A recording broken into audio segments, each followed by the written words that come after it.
At the end of the day, it's not about what you have or even what you've accomplished. It's about what you've done with those accomplishments. It's about who you've lifted up, who you've made better. It's about what you've given back. Denzel Washington. Welcome to Inspire Vision. Our sole purpose is to elevate the lives of others and to inspire you to do the same. Barbara, welcome to the show. How are you doing? I'm doing really well. Thank you, Dr. Doug. How are you? Hey, I'm doing great. And thanks for being on the show. I'm looking forward to this discussion. You've written a wonderful book called Forgiveness Made Easy, and you're doing all sorts of other things, but I'd like for you to share with the audience. What I find very interesting is the story behind how people reach a certain point in their lives where they're doing the type of things you are doing. So how about a little bit of background story about yourself and what you're doing? Sure. Well, it's an interesting subject to have become my focus. And I think really as a child, I grew up in the Catholic tradition. And so I had like teachings about forgiveness. We're already sort of, like forgive your sister, that kind of thing.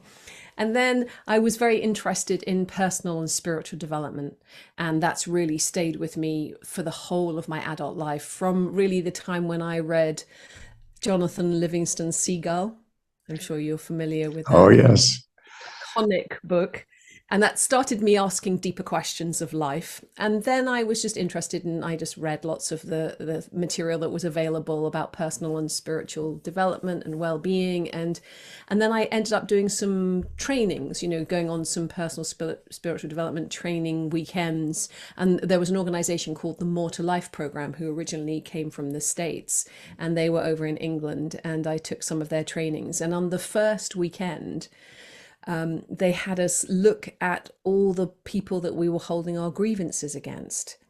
And we were invited to be honest about this. So I lowered my bar and I thought, well, pretty much everyone I've ever met probably, and started writing my list. And then I got to number 36 and I thought, yeah, probably resent my mum as well, put her name down. And then when the time came for us to actually do like a process around the forgiveness piece, I chose my mom. And what was significant about that is that she had multiple sclerosis from the time I was 15. So my resentment was not of a big dramatic event that happened. And a lot of stories of forgiveness are around big dramatic things that happen and people amazingly finding their way to forgiveness, either by grace or choice, whatever it is. Yes. And so mine was much more mundane but significant, I think, because I think if we're really honest, we do resent or hold grievances against the people and things that we can't change, especially, and my thinking more recently is that I think we choose to resent things or hold a grievance because we don't know how to grieve. And that was definitely true of my experience with my mum. How do you grieve something that's a 15-year ongoing decline in health that you're managing as a family? So that really was the beginning of my interest in forgiveness. And then I trained with the More to Life program to teach some of their courses. And then I carried on being a mentor and then went into coaching and just all of this sort of like carried on. And then I ended up with great joy working on a retreat for 7 years. And we would help people do a juice fast and do some very deep emotional work. So they would come wanting, a little strap line was 1 week to change your life. And we would help them physically, but we would also help them emotionally and mentally and spiritually. And at that point, I got really interested in why some of the clients would really struggle letting go of grievances and letting go of their resentment and carrying those old stories. And then other people, like there was one really lovely woman who was in her 70s when she came to us, and she had been abused as a child. And when she did her process where we were helping her to forgive, she said afterwards, all of that bad feeling that I've been holding in my body, it's all gone. And so that was decades of holding on to something that she didn't know how to release. And she'd never told anybody about it. And so my interest was really in how do we help people who really do want to let go of their grievances and forgive? And use a very particular definition of forgiveness, which I'll share as well. Um, but I was just fascinated by it, and then I decided I was going to write a book about it, and then really it's kind of gone on from there. And I consider myself a specialist because I find it so fascinating, but by no means an expert because I'm still learning all the time about it. Well, and that's wonderful. What is interesting is as you've observed these people and as you've worked with people, there are so many different approaches to trying to help people overcome emotional issues. And you're talking about people that hold in that resentment or whatever that happens to be. As we get into this discussion, what is the actual outcome that you have observed for people from a standpoint of emotional healing as well as maybe physical healing, whatever that happens to be? What has been your observation? And then we can get into really talking about it. Hmm. Several things. I mean, on the retreats, because people were also doing a deep cleanse for the body. I remember one particular client who came with a stick and left without it. But because we were working on every single level, we don't know how much of that was just the cleanse or how much was that the emotional work that she was also doing and releasing. The most common response that I get from people after because I work one-to-one with people, so I coach them Yes. through and in my book there's a 7-step forgiveness made easy process. So it literally is a guided step-by-step like way of taking somebody through. It's like an inner ritual, like a guided, you do it with your eyes closed, and it's a dialogue. It's based on Jungian active imagination therapy. So you're actually speaking out loud as if you're having the kind of conversation with Okay. the person that you would never normally be able to have. And that can be incredibly releasing because you're hearing yourself say things, and in your imagination, they're hearing you. And I set it up in a way that helps to get the kind of completion that you can never get in real life. And for example, there was one woman who came and her father died before she'd had her children, so he never met the grandchildren. So in her imagination I said, invite the grandchildren to the fire, let them meet. And she immediately started weeping because to her the grandchildren and her father were meeting for the first time. It's hard to quantify what the result of that kind of thing is. But in terms of peace of heart, I think that's probably the best thing. Most people say, I feel lighter after they've done a process. And I'll often say, do you want your grievances back again? And they're like, no, I'm fine. I don't want them back. Because, even having held on to things for such a long time, they're so familiar in who would I be without that thought or without that grievance. And so there is an inquiry that has to happen as well. Well, and I think you hit on a really good point in the sense of peace. So many people don't ever experience peace in their lives, true peace. And, Yeah. That's been a promise from different individuals, and yet they don't experience it. And so if that happens to be the outcome, what a wonderful blessing. So let's get into that. Well, first of all, you were going to define your own definition of forgiveness, and then we can talk a little bit more about that. Yes, thank you for reminding me about that. This is really helpful because I think there's such a lot of misunderstanding around what forgiveness is and what it isn't, and being able to hone it down to a very specific thing can help us when we're thinking about it. And I learned this on my original More to Life weekend from Kay Bradford Brown, who was one of the creators of that program. And he says, forgiveness is the absolute refusal to hold ill will against someone for what they did or didn't do. And I'll say it again because it's really long.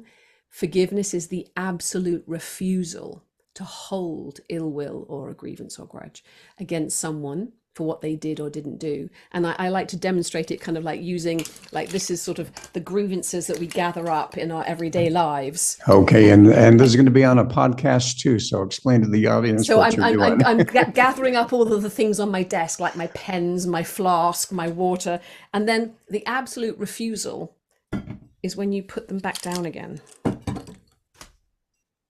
and your hands are empty.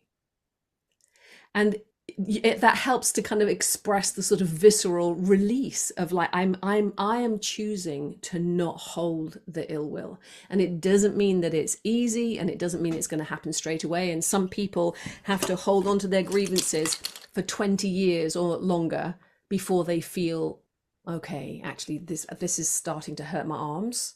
You know, like, this is, maybe it's not such a good deal, maybe it's not really getting the results that I want it to get. And then that's usually when they contact me. Well, and that's a pretty deep definition of being able to really let go. I mean, I've heard different definitions of forgiveness, and I think there's some standard ones out there. In your mind, when most people come to you and they're going to learn about, quote, forgiveness, what in their mind is that really mean? And obviously, then you change that to the way that you're defining it. But what do most people think about forgiveness? Well, I mean, I can't speak for everybody, but I think the most common misunderstandings are that it's like taking a weaker position, or it's like saying it's okay, or like, you know, like we even say we want to get even, you know, when something bad happens. And so Mhm. forgiveness is saying, I'm going to not insist on any kind of vengeance or retribution. So that means you take the damage, but you don't then try and damage back. You're not trying to get some kind of equanimity. And I think that's what's really hard, is that we feel this injustice, and we will have a sense that things should be fair. And from, you know, from childhood, and like nothing's fair. Your sister always gets more things than you do, or your, you know, like we have this sort of sense of that isn't fair. And so when things happen, there's a sense of injustice that is really uncomfortable, because we want to make an adjustment. And I think that when people come to do forgiveness work, they're afraid that it means that the other person will get away with it, or they're afraid they have to reconcile. And of course, forgiveness is not reconciliation.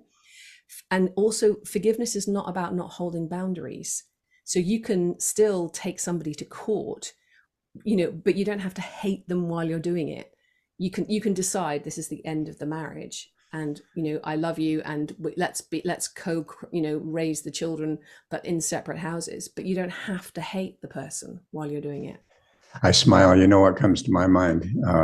I just came back from a trip, a guided trip, and for me, it was a nightmare. The way it had been presented from the salespeople and from the agenda, it's like, wow, this is going to just be incredible. And it was a week long one. And by the time I was ready to leave midway through, I couldn't do that because I couldn't change my flights. But ultimately, I've been in contact with them, and they're just really not responding to the whole challenge. And I'm thinking, okay, I'm going to write, I'm going to go on Google and I'm going to write a review that is not going to be kind. And so, with that situation, what would you say to me? Because that's probably a general situation that many people experience in different ways. Yeah, Excuse me. it's a really great example. It really is, actually. So two things. One, because the work that I do, some of it is untangling the mind. So looking at the meaning that you're making, like they've got one over on me, or they missold me, they've taken advantage, they must think I'm stupid, they owe me money, you know. So there's all that's sort of the mental activity that Mhm. would be worth addressing. But then, you know, what I would do is I would do my 7-step forgiveness made easy process on them, because it kind of helps to free me, so that when I do write my letter, or I do decide what is it that I'm going to do as, you know, my response to what's happened, that I'm doing it from a really clean place, not from a vengeful place. So, And that's just my yeah. preference. So it's not that I don't write that review. No. It's that I go through those 7 steps first to make sure that Yeah. when I write that review, it comes from an entirely different emotional perspective. Yeah, and you would probably, you know, like you might still say some of the same things. You might, but it would be clean, rather than they're the worst company, don't ever go anywhere near them, blah blah blah. You would just say, this was not what I expected. You know, Yeah. these things didn't happen. But there's, I think it's different. There's a And we have this in our relationships. When somebody, and I'm actually demonstrating again with my pens, is like when someone's done something and you're trying to tell them all the things they've done wrong, it's really hard to hear. Whereas if you do your inner work and you get really clear, can we have a conversation about that one thing? Then you're really clear that actually that is the big issue. Yes. As opposed to just all of my meaning and all the resentment and you're taking advantage of me and I, blah, blah, blah. Well, and forgiveness, I think, can be so difficult. And what do you find really are the five most common obstacles to forgiveness that people experience? Yeah. Well, one of them is the definition. So thinking that forgiveness means letting the other person off the hook. Forgiveness is about what you choose to keep in your heart. And I describe it a bit like Velcro. If you're like Velcro, you're going to get hooked onto everything. If you do forgiveness work, then you can become more like Teflon, so that all those things still happen. You don't get hooked or reactive in the same way.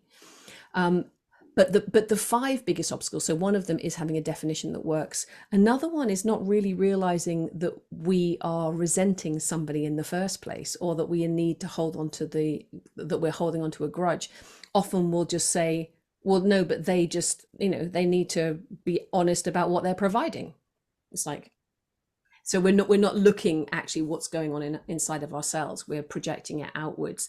And also sometimes people who are in a personal or spiritual development kind of field, they might go, oh no, I understand, no, she was doing the best she could, but then there's still that part in you that's compressed or shut down or kind of crusted over, that the painful heart. Because again, I just demonstrating with my props again with a book in front of my heart, like when you're protecting yourself, like the resentment can feel like it's giving you a protection over your heart, and we don't want to be vulnerable.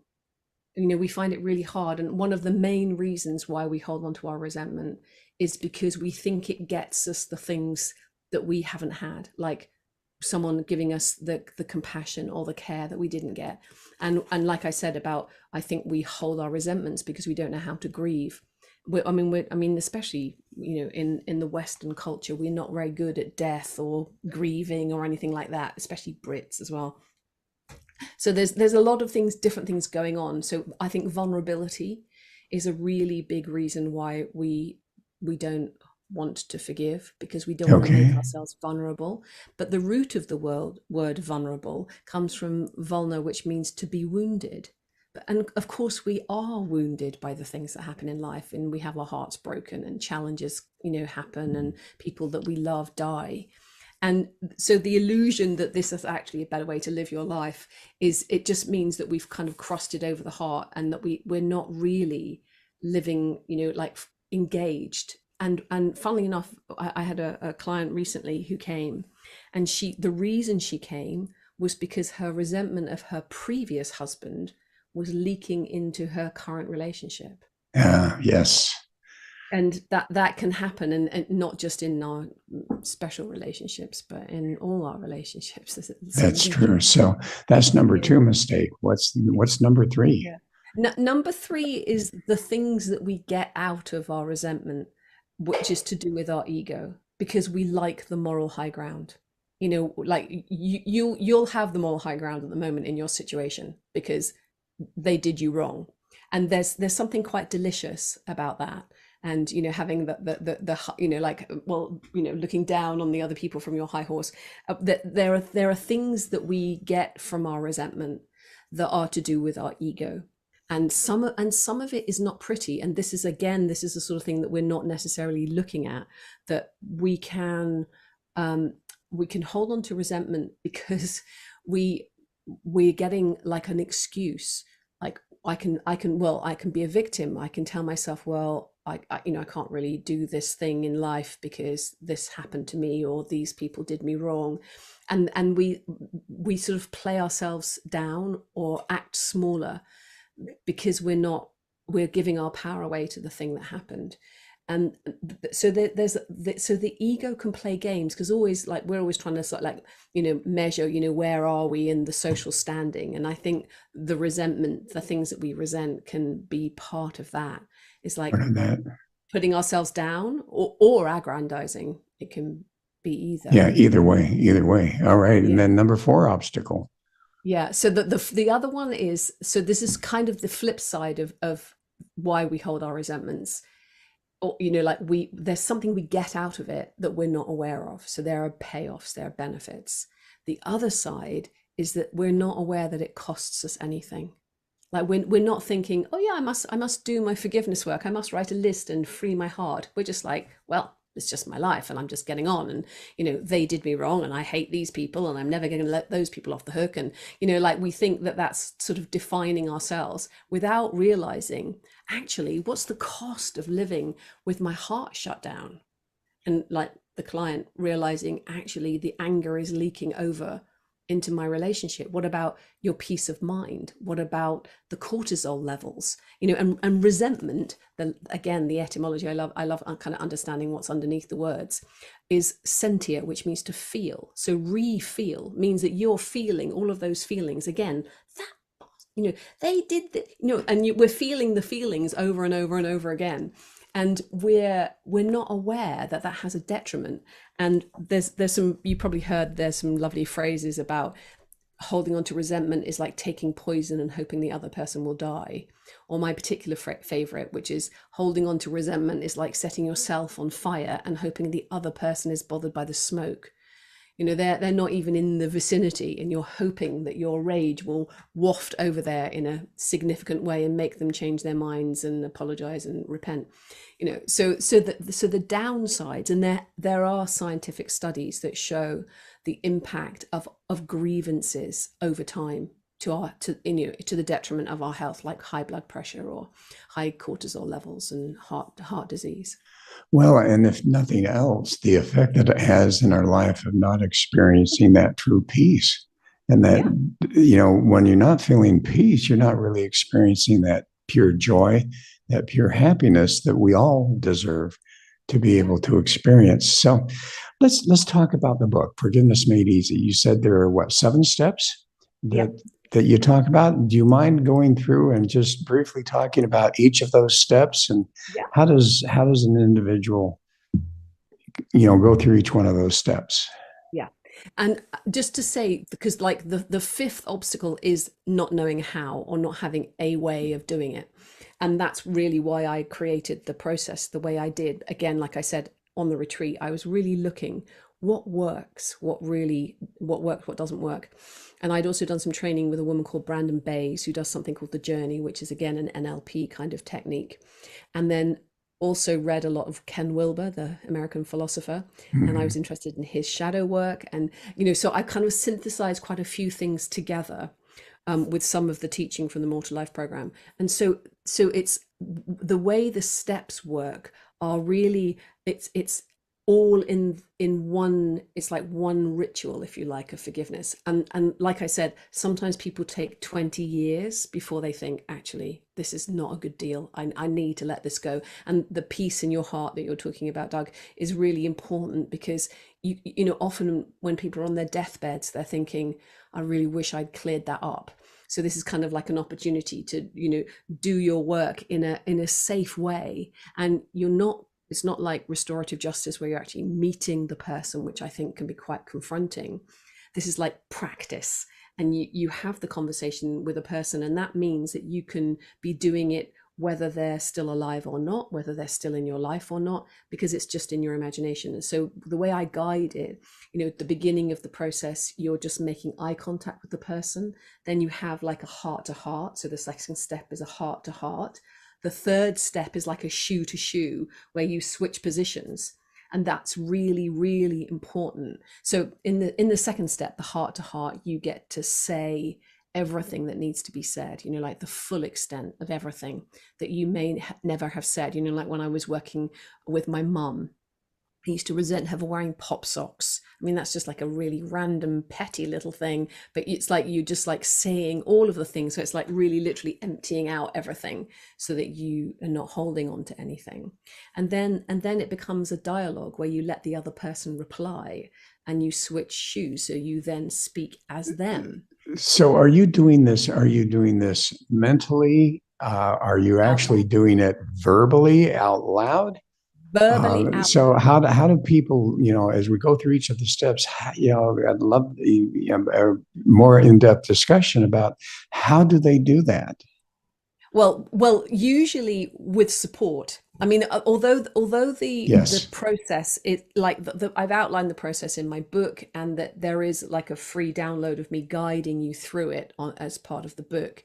But I also host online forgiveness fields, like a practice place. So like a like a yoga studio. So this is for forgiveness practice. So people come, and then I do a little introduction. So talking a bit like I have done with you, and then for the next sort of like 45 minutes, I guide people through the whole process. And so, and Zoom is fantastic because you can have a group of people, everybody works with their microphones are off, and then you can speak out loud and say what needs to be said. And then, so I guide the whole group through the process, like one step at a time. And then they indicate, by putting their hand, so I can see it that they're finished with that particular step.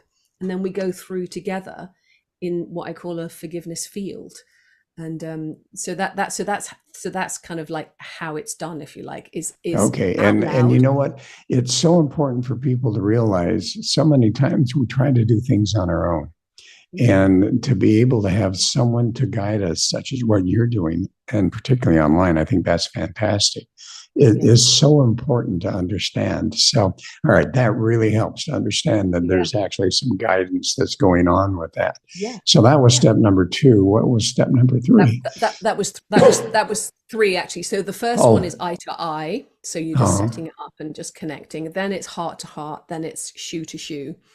And then the next step is taking it like a higher view. So I call it the balcony. But like the story of Scrooge when he gets taken up by the ghosts of past, present, and future, so that you then have a different view. So you're then able, the other person is able to see the damage that they may have done, or take responsibility for the things they couldn't take responsibility for.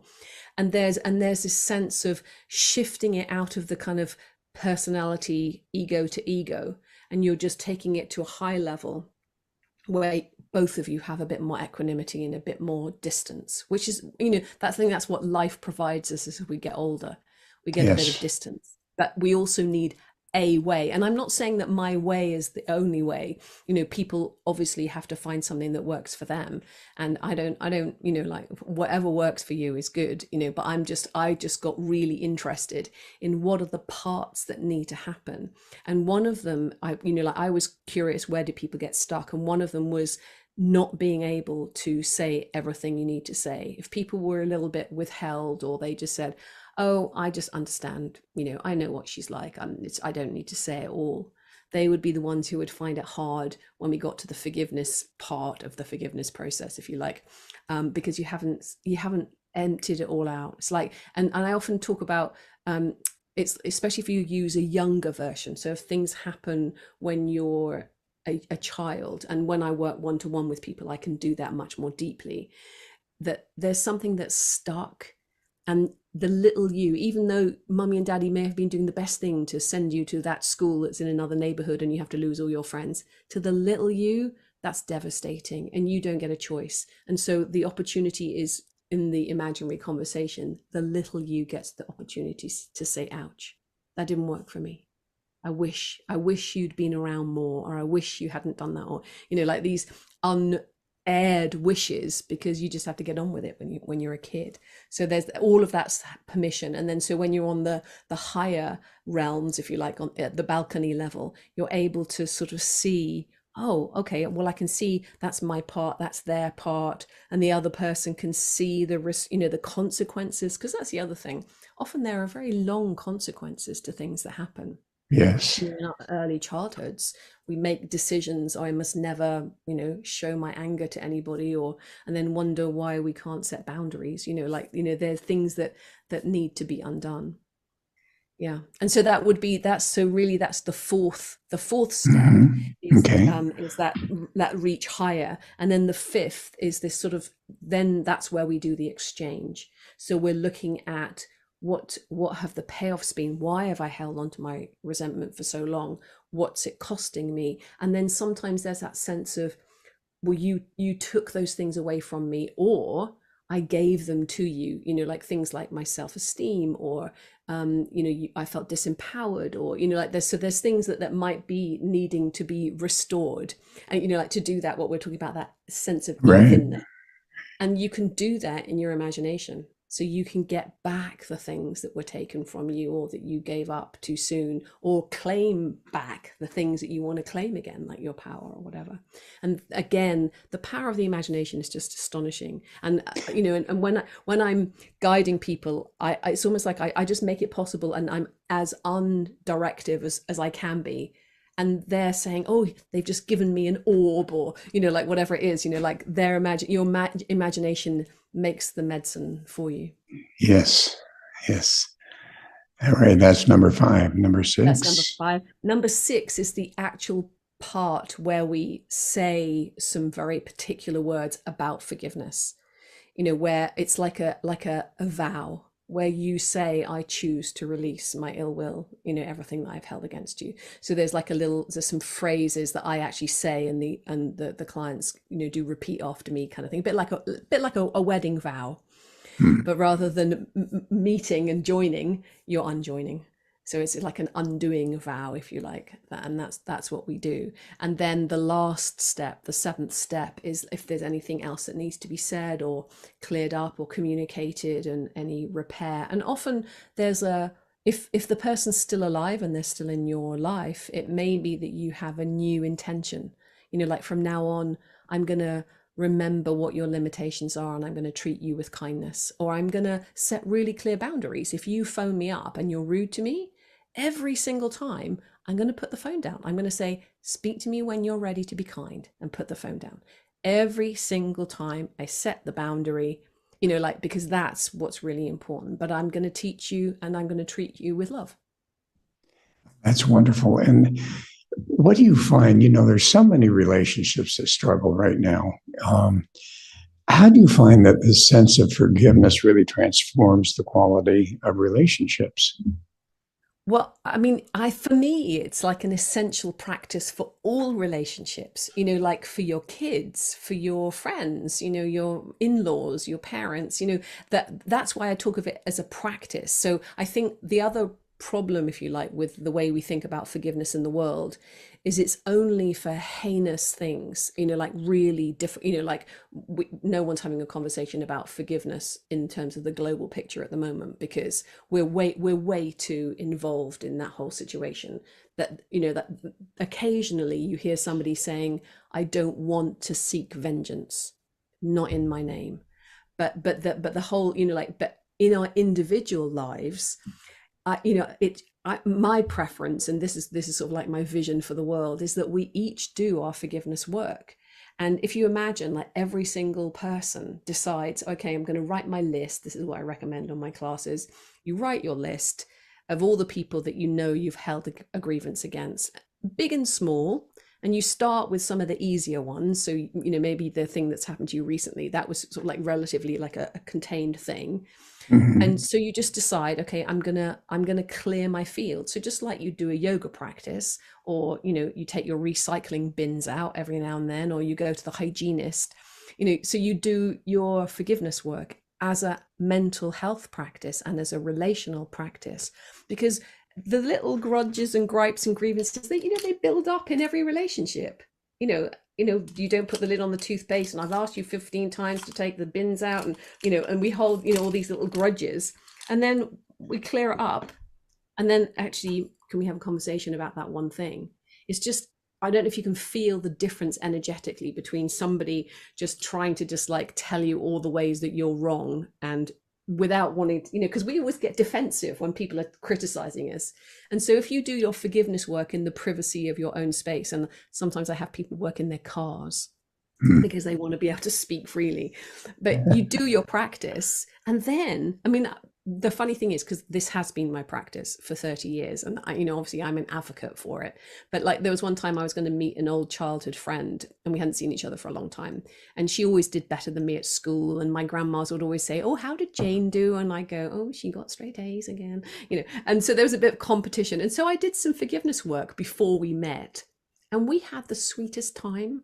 And she didn't do anything. It was just me, just the way I was with her, because I didn't have my whole, ton of grievances with me, so. Well, and how long does it take? I'm really curious because you talk about forgiveness, and I love the fact that you talk about how lack of forgiveness, even on those little things like, where do you put your toothbrush and those type of things can really affect a relationship. How long does it take to really get to that level of forgiveness?